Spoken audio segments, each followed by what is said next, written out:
Do you want to make a real impact on the lives of children and families? Are you passionate about supporting the fostering community? Then prepare to meet the game changers, the innovators. Prepare to meet the fostering pioneers.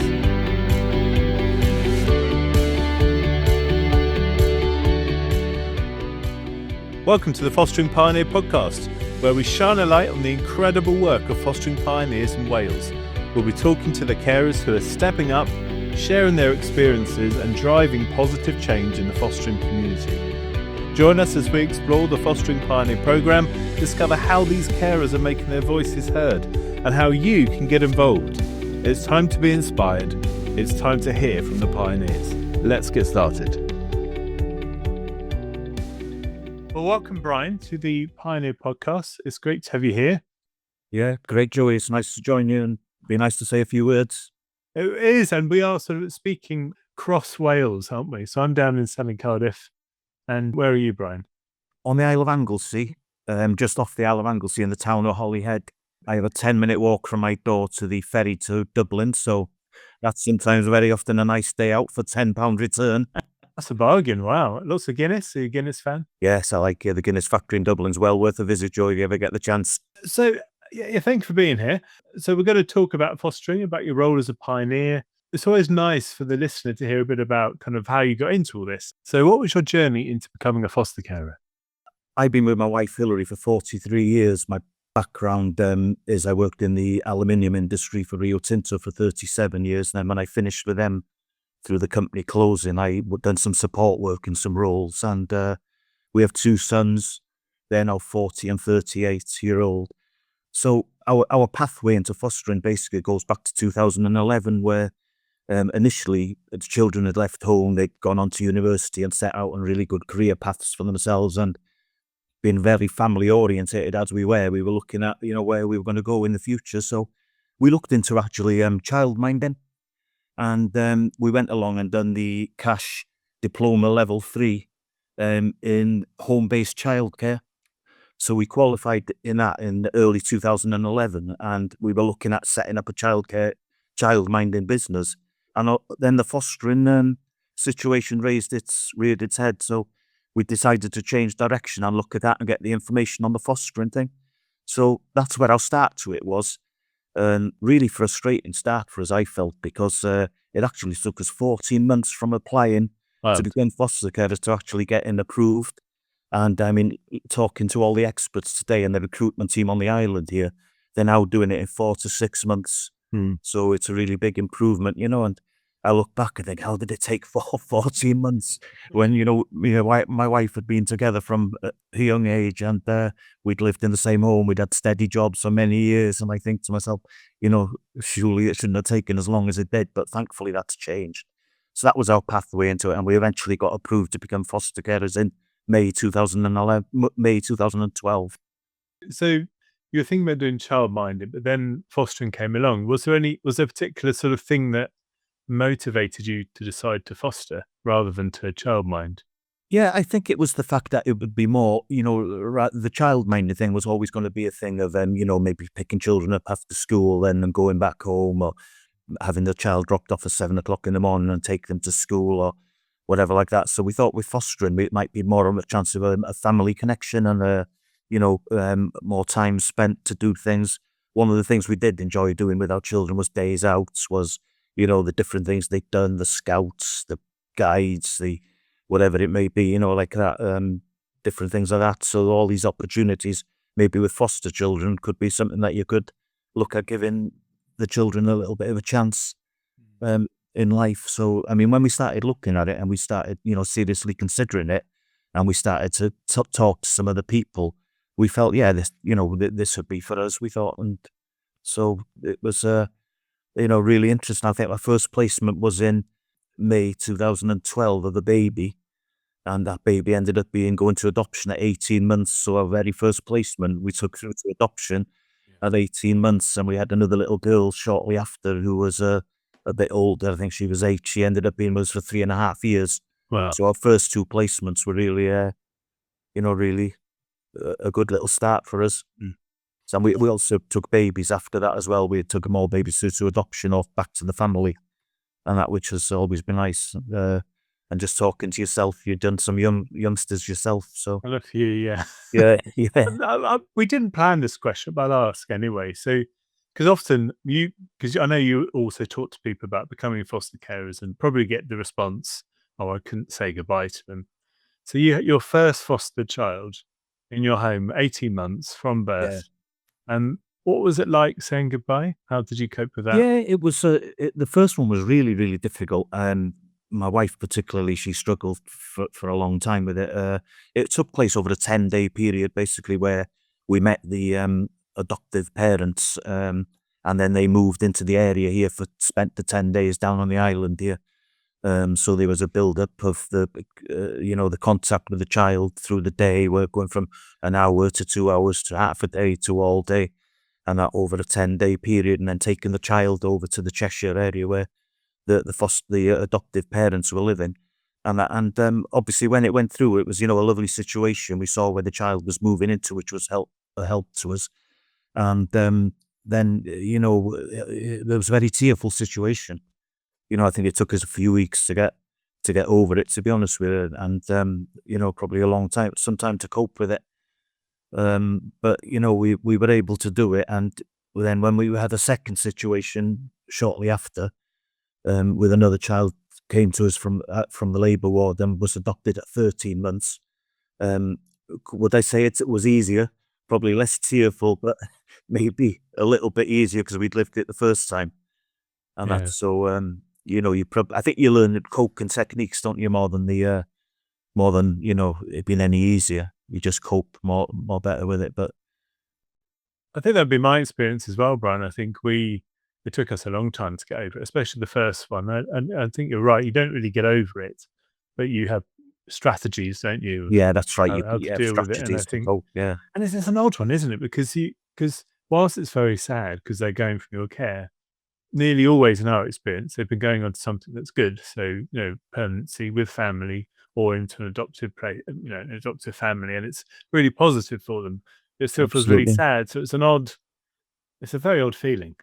Yeah, You feel very sad, but also happy. And yeah, yeah, it's really nice to hear your reflection because that feels a lot how we've experienced it as well, yeah. actually.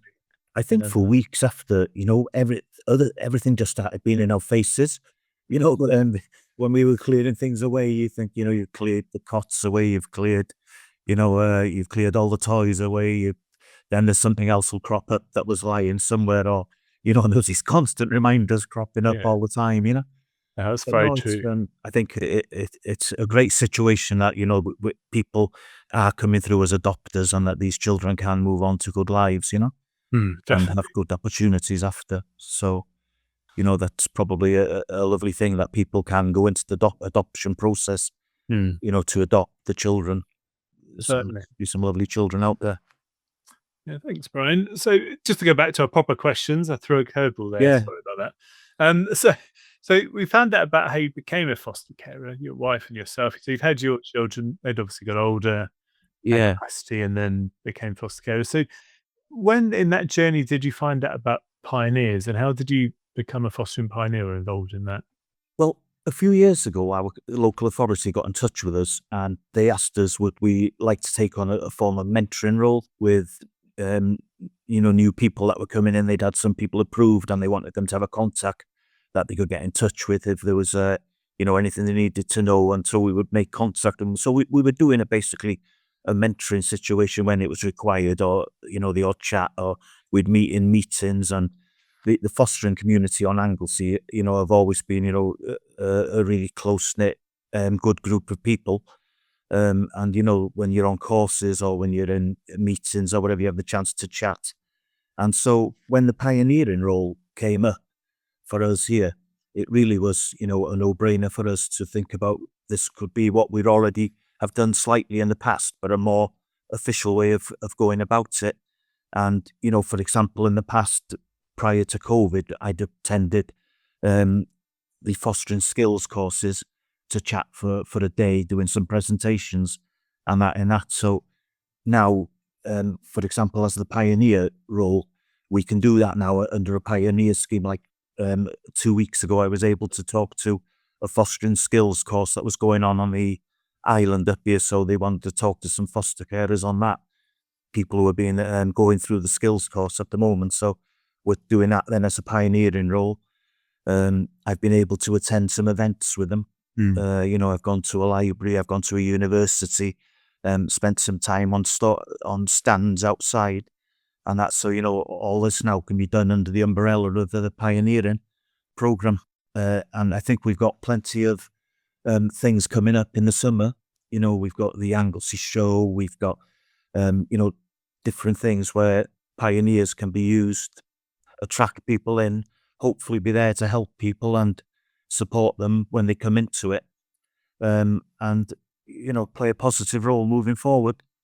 So yeah, once the pioneering was mentioned, I think it was just a more official thing than maybe the little snippets we had done over the past few years. Yes, it sounds from what you said, Brian, that you've obviously involved in recruitment as a pioneer and peer support, so supporting others. And do you have sort of a particular side to your role?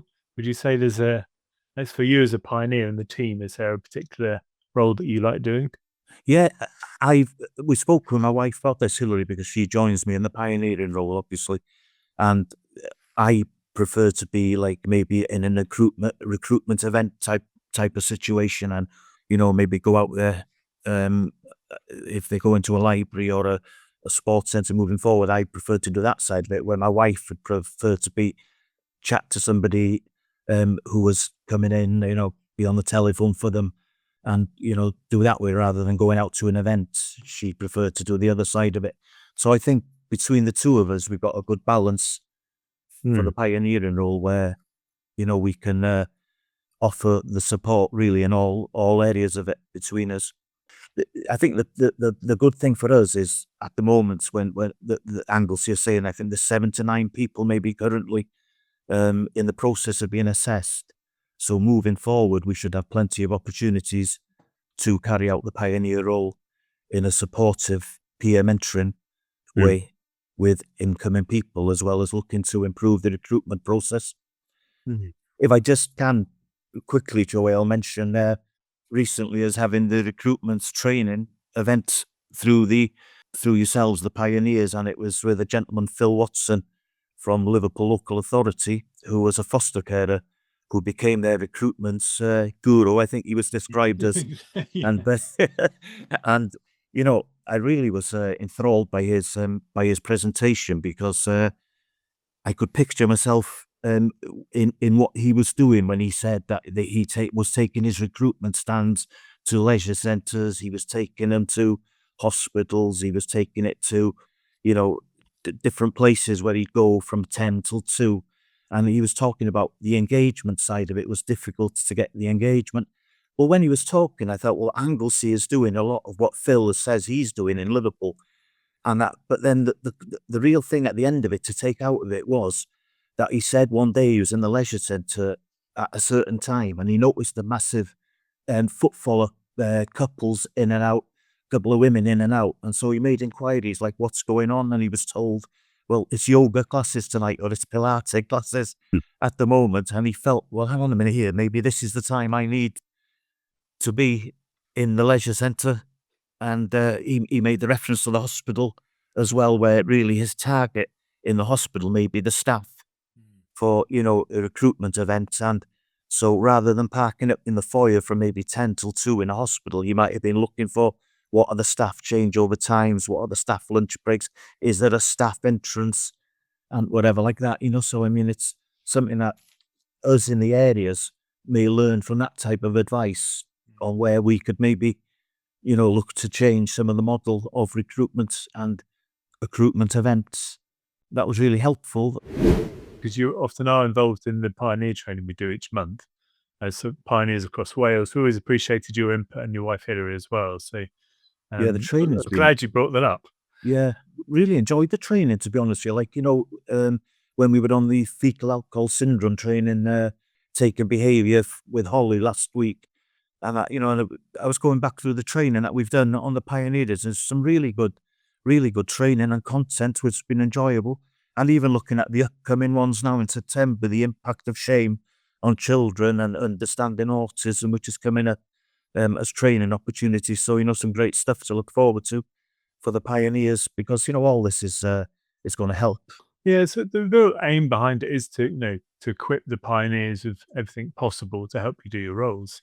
Yeah, Because that's we want to be foster carers who can do the most we can to support others and to be as clued up on things like autism and working with adolescents, etc. So yeah, it's helpful feedback. Thank you. Just go back to our questions, and we won't keep taking us off course otherwise, Brian. So the next question 4, was just thinking about the impact that being a pioneer has had on children in your care, but also more widely in Ynys Môn. In terms of the impact of the pioneers, really, what do you think impact has been so far? yeah. I think that the pioneers, we've got a small group of pioneers. We're probably, I think we have a forum this week where maybe they're looking to look to build on maybe the number of pioneers we've got. We have a pioneers WhatsApp group where we can communicate with each other. Within that, we see each other in courses which may be arranged. Even after the training that we had in the last couple of weeks, we've exchanged messages after, feelings on it about how the training has gone, and that. And so I think that impact on carers is going to come from the fact that we're going to be chatting to carers all the time, aren't we?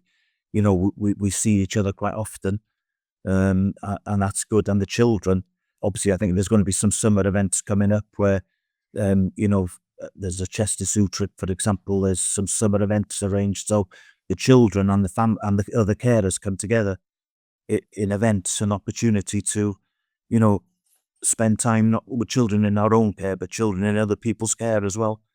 And that's so hopefully the pioneering role is going to have a positive impact both on carers and children that we come into contact with all the time. Because you're sort of part of a team. You mentioned obviously quite a small team at the moment, hoping to grow. Yeah. What have you seen as the sort of benefits of having a group of pioneers and sort of a team of different foster carers in the role? We've got some really experienced foster carers on Anglesey here, Joey. We got one couple last week. They celebrate 30 years as foster carers. Absolutely amazing. We have another gentleman. He was on a course with us last week. He's on 28 years. So I mean, one of the foster carers, the female foster carers, who's on the pioneers with us, I think she started around the same time as us, and that, so we've been on the journey for a few years together, basically, with it. And the others come in. You get to know people better. A couple of the people I didn't know so well, probably, that we can now chat with, more, and they're learning from each other all the time. I think one of the things is, the good thing is that people have got different skill levels, haven't they? They've got, we've got one person on the pioneers group who's come from the agency, foster carers originally, now into the local authority here. And so she can bring a lot of experience, what she's had from the agencies within the local authority, what she's had. And she speaks very positively about the work that the local authority does, So I think that, I think we can have a positive impact on carers and children, and everyone will help each other, I think, Joey. It's early days. I think it was 2024 we came on, I think it was. So I think moving forward. Still relatively new, and surprisingly, because we had our sort of celebration awards up in Conwy, didn't we? Yeah, that's A right. few months ago, and so some of you guys were getting prizes. So you must have done quite a lot in that year. Yeah, I think that I think we've pushed a lot of the boundaries here in Anglesey, where I think we're doing well with different things and in the fostering front. So, which is all good, really. And it was nice for it to be recognised by some people from Anglesey gaining the awards, which was a lovely day. I didn't know the awards presentation was a fantastic day for everyone to be involved in. So sort of coming to our last question now, Brian, we sort of managed to keep the questions just about what we like to ask everyone on these podcasts. If you obviously listen to the other ones, you might have heard, because we love Wales and we know people listen to this will obviously either live in Wales or be visiting soon, because it's a great place to visit. Thinking about the island then, what would you suggest as a good day out? So either just, you and Hilary want to go out somewhere, or with the kids, what are some good places to go? Well, I'll give a plug to my hometown, Joey, if you don't mind. Okay, yeah, that's okay. I'll just say we have a couple of lovely areas on the Anglesey coastal path that cut through the island here.